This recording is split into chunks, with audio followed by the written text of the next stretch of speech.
नमस्कार सम्पूर्णमा म नरेन्द्रबहादुर छेत्री। मलाई कतिपयले नरहरी भनेर पनि चिन्न सक्नुहुन्छ। र म एउटा स्वास्थ्य समस्याकै कारण धेरै हस्पिटलहरू पनि हस्पिटल आयुर्वेदिक अस्पताल दुनिया धाइसकेको छु र त्यसैले चाहिँ मैले चाहिँ विभिन्न स्वास्थ्यसँग सम्बन्धित कुराहरूको अनुभव बटुल्ने गरेको छु, किनकि स्वास्थ्य नै धन हो र स्वास्थ्यको लागि हामीले चाहिँ आफूले के खाँदा ठिक हुन्छ, के नखाँदा ठिक हुन्छ भन्ने कुराहरू ख्याल गरिएन भने हामी चाहिँ लाई एकदम स्वास्थ्य समस्या आइरहन्छ र चाहिँ हस्पिटलमा ठुलो धनराशि बुझाउनु पर्ने हुन्छ र अहिले उपचार गर्न त्यति सजिलो छैन। धनराशि चाहिँ तरै बुझाउनु पर्छ। अब सरकारीमा गयो भने नि समस्या प्रोसेस निकै लामो हुन्छ। प्राइभेटमा गए चाहिँ तपाईको न ज्यान रहने न धन रहने पनि हुनसक्छ। त्यसो हुनाले त्योभन्दा अगाडि नै आफू चाहिँ एकदम सम्भव भएसम्म स्वस्थ रहने कोसिस गर्नुपर्छ। हाम्रो दिनै सकिएछ त कसैको के लाग्दैन। मुख्य कुरो चाहिँ स्वास्थ्य चाहिँ एकदम ध्यान राख्नुपर्ने आवश्यक हुन्छ। र मैले हिजो चाहिँ एउटा ख्यालमै तपाईको चाहिँ फुर्सद पनि भएको दोकानमा बसिराखेको समय चाहिँ त्यो ओखर चाहिँ खाना लाउने बेला फुटल्न कहिलेकाहीँ चाहिँ सम्भव पनि हुन्न। फुटाले राख्यो भने ठिक होला। यहाँ नाइपुलमा चाहिँ ओखर चाहिँ गेडावालै पाइन्छ। काठमाडौँतिर त अलि सस्तो पनि पर्छ। फुटालेकै पनि पाइन्छ। यहाँ मैले चाहिँ फुटालौँ न त कति हुँदो रहेछ भनेर एउटा चाहिँ क्यालकुलेसनको लागि मात्रै मैले चाहिँ एउटा रहरको लागि चाहिँ भिडियो बनाएको थिएँ। तर चाहिँ त्यसले पनि केही स्वास्थ्यसँग सम्बन्धित नै भएको हुनाले धेरैलाई चाहिँ यो राम्रै मान्नु भएको छ र केही सुझावहरू पनि दिनुभएको छ। त्यसको लागि म धेरै धन्यवाद दिन चाहन्छु। र यो ओखरमा चाहिँ के तत्त्व पाइन्छ र यसले के फाइदा हुन्छ भन्ने विषयमा हामीले जान्न आवश्यक हुन्छ। र मैले चाहिँ मलाई त डाक्टरले चाहिँ यो खानु भनेर चाहिँ भने हुनाले मैले चाहिँ के छ भनेर चाहिँ अनुसन्धान गरेर ओखरसँग अरू ड्राई फ्रुटहरू पनि काजु, किसमिस, बदाम, अर्को चाहिँ के भन्छ धेरै चिजहरू खान मिल्छ। त्यसो भएर चाहिँ यसलाई चाहिँ वालनट भनिन्छ। र यो वालनट अखरबोटमा चाहिँ के तत्त्वहरू पाइन्छन् त भन्दाखेरि यसमा चाहिँ हेल्दी फ्याट्स, स्वस्थ बोसो हुन्छ। विशेष गरी यसमा omega 3 fatty acid, protein, fibre भन्ने तत्त्व पाइन्छ। यसमा भिटामिनहरू पनि पाइन्छ। भिटामिन ई, B6, फोलेर भन्ने तत्त्व पनि पाइन्छ। खनिज पदार्थहरू पनि यसमा पाइन्छ।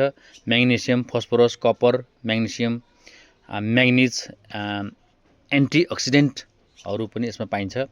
र यसले सेवन गर्दाखेरि हामीलाई के फाइदा हुन्छ त भन्ने कुराहरू पनि यसमा रहन्छ। र यसको चाहिँ यो आकार प्रकारको आधारमा यो ओखर चाहिँ यसको चाहिँ भित्रको चाहिँ गुदी एउटा चाहिँ हेर्दाखेरि पनि यो ब्रेनको चाहिँ स्ट्रक्चर जस्तो देखिन्छ। र यसले के भन्छ भने मस्तिष्क, दिमाग स्वस्थ यसले राख्न सहयोग गर्छ। र यसमा चाहिँ ओमेगा 3 ले स्मरण शक्ति र दिमागमा कार्य सुधार गर्ने भएको हुनाले यसमा चाहिँ ओमेगा 3 पनि पाइने भएको हुनाले चाहिँ यसले चाहिँ यो दिमाग स्वस्थ, मजबुत, स्मरण शक्ति वृद्धि गर्ने काम यसले गर्छ। र यसले चाहिँ मुटुको स्वास्थ्यमा पनि सुधार गर्ने गर्छ। यसमा चाहिँ खराब कोलेस्ट्रोल घटाएर राम्रो कोलेस्ट्रोल बढाउन यसले ठुलो मद्दत गर्छ र मधुमेह नियन्त्रणमा पनि यसले सहयोग पुर्याउँछ। रगतमा चिनीको स्तर सन्तुलित राख्न सहयोग गर्छ। तौल नियन्त्रणमा मद्दत गर्छ। यसले चाहिँ अब शरीरको तौल नियन्त्रणमा पनि यसले सहयोग गर्छ। फाइबर र प्रोटिनको लामो समयसम्म पेट भरिएको महसुस हुन्छ। यसले चाहिँ हामीले चाहिँ खाँदाखेरि तपाईको चाहिँ खाना हामीलाई चाहिँ अब धेरै खान पर्दैन। यसले चाहिँ थोथरी खाए पनि हामीलाई चाहिँ आडिलो बनाउँछ, हड्डी बलियो बनाउँछ। यसले चाहिँ यसमा म्याग्नेसियम र फस्फोरस तत्त्व हुने हुनाले यसले चाहिँ हाम्रो चाहिँ हड्डीको विकासमा चाहिँ सहयोग गर्छ र यसले चाहिँ हाम्रो चाहिँ छाला र कपालको लागि पनि एकदम यसमा चाहिँ छाला र कपालको लागि पनि एकदम राम्रो बनाउँछ। यसमा एन्टी एजिङ भनेको चाहिँ हाम्रो चाहिँ शरीरमा चाहिँ जुन उमेर बढ्दै जाने क्रममा हुने चाहिँ समस्याहरू पनि यसले चाहिँ यसको चाहिँ भिटामिन ई र एन्टिअक्सिडेन्टको कारणले चाहिँ छाला चम्किलो र कपाल बलियो बनाउँछ र यसले चाहिँ सुजन इन्फ्लामेसनलाई पनि कम गर्छ। किनकि शरीरभित्रको चाहिँ हाम्रो सुजन कतिपय हाम्रो चाहिँ शरीरमा के भइरहेको हुन्छ नि त, सुजनहरूलाई पनि यसले चाहिँ कम गराउन मद्दत गर्छ र यसलाई चाहिँ हामीले विभिन्न ड्राई फ्रुटहरूसँग मिसाएर भिजाएर पनि खान सकिन्छ र यसलाई चाहिँ डाइरेक्ट काँचै खान पनि सकिन्छ। यसको चाहिँ फरक भिजाउँदाखेरि पचाउन सजिलो हुन्छ भने डाइरेक्ट खाँदा यसलाई चाहिँ पाचन प्रणाली चाहिँ कमजोरलाई अलि समस्या हुन सक्छ र यो चाहिँ जुनसुकै खानेकुराहरू पनि मैले हिजै भनिसकेको छु, सबैलाई यो सुट गर्दैन।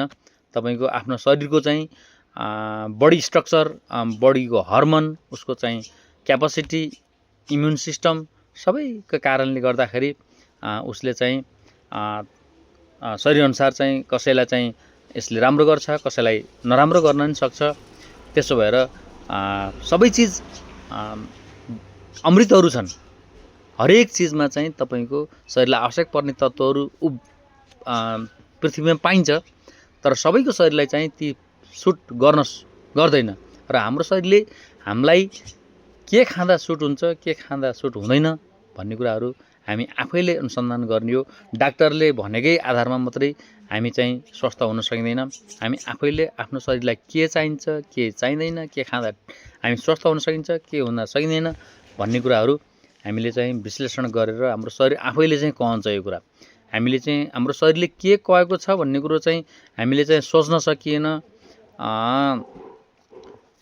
अनुभव गर्न सकिएन भनेदेखि हामीलाई गाह्रो हुन्छ र हामीले चाहिँ सूक्ष्म हाम्रो चाहिँ शरीरले चाहिँ के खोजिरहेछ त नि भन्ने कुरा एकदम सूक्ष्म चाहिँ रूपले सोचेर हामी अगाडि बढ्नुपर्ने हुन्छ र अझै विभिन्न चाहिँ विषयमा विभिन्न फुडहरूले के चाहिँ तत्त्व हुन्छन्, के चाहिँ त्यसबाट के फाइदा हुन्छ भन्ने विषयमा यदि यहाँलाई यो ओखरको विषयमा चाहिँ चित्त बुझेमा मैले अरू सम्बन्धी पनि यहाँले चाहिँ यसलाई सुझाव दिनुभयो भने, लाइक कमेन्ट सेयर पनि गरिदिनु भयो भने मैले चाहिँ अरू पनि अनुसन्धान गरेर, म आफै विज्ञ त होइन, म चाहिँ एउटा अस्वस्थताका कारणले चाहिँ मैले चाहिँ खोजी अनुसन्धान गरेको हो। म आफू चाहिँ खासै त्यस्तो चाहिँ अब यो डाइट्रिसियन पनि होइन, एउटा रोगिसियन चाहिँ हो, डाइट्रिसियन चाहिँ होइन। तैपनि मैले चाहिँ यसलाई चाहिँ अनुसन्धान गरेर भन्ने कोसिस गरिरहेको छु। किनकि म आफू अस्वस्थ भए पनि म अरू स्वस्थ हुनु होला, समयमा चाहिँ केयर गर्नुभयो भने सबै स्वस्थ हुन सकिन्छ। लामो आयु, हाम्रो आयुसम्म बाँच्न सुख सुविधाले सहज ढङ्गबाट चाहिँ हामी चाहिँ आफ्नो आयु पुरा गर्न सक्नुपर्छ। रोग लाग्नु ठुलो कुरो होइन, रोग पालेर बस्नु चाहिँ समस्या हो। रोग लाग्नु समस्या होइन, रोग पालेर बस्नु चाहिँ समस्या हो र चाहिँ त्यसलाई ख्याल नगर्नु, व्यवस्था गर्नु चाहिँ त्यो समस्या हो।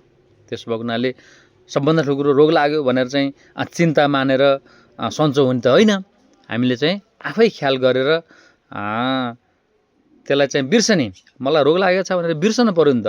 बिर्सेर चाहिँ म चाहिँ ठिक छु भनेर चाहिँ अनुसन्धान त गर्न पर्यो। रोग लाग्यो भनेर चाहिँ चिन्ता मानेर बसेर पनि सन्चो हुनेवाला छैन। फेरि खोजी नगरेर केही चाहिँ त्यसको चाहिँ अनुसन्धान नगरिकन बसेर पनि सन्चो हुनेवाला छैन। त्यसो भएको हुनाले यी सबै कुराहरूलाई चाहिँ समायोजन गरियो भने जीवन खुसी सन्तुष्टि सबै चिज मिल्छ। र यो चाहिँ सबैले चाहिँ अब पारिवारिक आफ्नो रोगहरू कतिपय चाहिँ लुकाउने हुन्छ, कतिपय चाहिँ मैले चाहिँ थाहा पाएको छु रोग लागेको कुरा चाहिँ परिवारलाई नभन्ने नसुनाउने होइन, उपचार पनि नगर्ने, त्यसरी आफ्ना दिनहरू चाहिँ अकालमा चाहिँ ज्यान गुमाउनेहरू पनि धेरै हुनुहुन्छ, सुनेको छु होइन। त्यसो भएर यस्तो चाहिँ कसैका चाहिँ दिन नआओस्, कसैले चाहिँ त्यसरी चाहिँ ज्यान गुमाउनु नपरोस्, परिवारलाई भन्न पर्यो। अनि परिवार कसैको परिवारले चाहिँ अब तपाईँको ख्याल नगरेको हुनसक्छ, त्यही पनि अब उपचार भन्ने कुरो आफू चाहिँ तन्दुरुस्त भइन्जेल आफै अनुसन्धान गरेर खोजी गरियो भने परिवारलाई पनि दुःख हुँदैन। परिवारको खुसी चाहने हो भने आफ्नो उपचार आफ्नो ख्याल आफूले गरियो भने बल्ल परिवार खुसी बनाउन सकिन्छ। परिवारको मात्रै चिन्ता मानेर परिवार खुसी हुन सक्दैन। परिवारको चाहिँ खुसीको लागि आफ्नो चाहिँ स्वास्थ्य राम्रो राख्न पर्यो र परिवारको स्वास्थ्य पनि ख्याल गर्न पर्यो। त्यति भयो भने जीवन एउटा चाहिँ सुखमय स्वर्ग हुन्छ।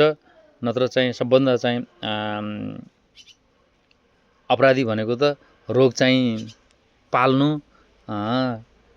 त्यसलाई चाहिँ ख्याल नगर्नु, त्यो पनि हो। अर्काको चाहिँ लाई चाहिँ दुःख दिनु मात्रै होइन, आफ्नो शरीरलाई दुःख दिनु पनि त्यो पनि अपराध हो भन्ने चाहिँ मैले चाहिँ यो मेरो विश्लेषण हो। अब हजुरहरूको विश्लेषण के लाग्छ लाइक कमेन्ट सेयर गरेर सुझाव दिनुहोला र चाहिँ मलाई यस्ता कुराहरू चाहिँ अझै अनुसन्धान गर्ने हौसला प्रदान गरिदिनु होला भन्दै म आजलाई चाहिँ मेरो चाहिँ यो सानो अनुभव चाहिँ यहीँ अन्त्य गर्छु। धन्यवाद।